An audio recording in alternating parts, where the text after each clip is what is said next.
मित्रांनो, गेल्या 15 वर्षांपासून रखडलेला मुंबई गोवा महामार्ग कधी पूर्ण होणार हा प्रश्न प्रत्येक कोकणवासियांना पडला आहे। गणपती, होळी, शिमगा या सणांसाठी रस्तेमार्गे गावी जाणाऱ्या चाकरमान्यांना कोकणात जाणे खूप त्रासदायक ठरते। महामार्गाचे काम सुरू असल्यामुळे अनेक ठिकाणी खड्ड्यांचे साम्राज्य पसरलेले आहे, तर कधी-कधी कामामुळे वाहतूक कोंडीचा सामना देखील करावा लागतो।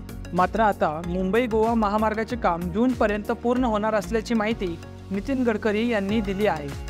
चिपळूणचा उड्डाणपूल सोडून मुंबई गोवा महामार्गाचे संपूर्ण काम जूनखेरीस पूर्ण होणार आहे, असा विश्वास नितीन गडकरी यांनी व्यक्त केला आहे। मुंबई गोवा महामार्ग पूर्ण झाल्यानंतर मुंबईतून गोव्याला पोहोचणे 5 तासात शक्य होणार आहे। कोकणातील नागरिकांच्या मागणीनुसार आम्ही BPT मधून रोरो सेवा सुरू केली आहे, त्यामुळे तुम्ही वाहने थेट रोरोद्वारे अलिबागला घेऊन जाऊ शकता। अलिबागहून मुंबई गोवा महामार्गाला तुम्ही जोडले जाऊ शकता। मुंबईतून अलिबाग जो प्रवास रस्तेमार्गे 3.5 तासांचा आहे, तो रोरोमुळे 45 मिनिटात होतो। यामुळे कोकणातून मुंबईत व्यावसायिकांसाठी येणाऱ्या व्यापाऱ्यांचा प्रवास सोपा होणार आहे। तर मित्रांनो, तुम्हाला काय वाटते, या जूनखेरीस हा महामार्ग सुरू होणार की नाही? कमेंटमध्ये सांगायला विसरू नका। धन्यवाद।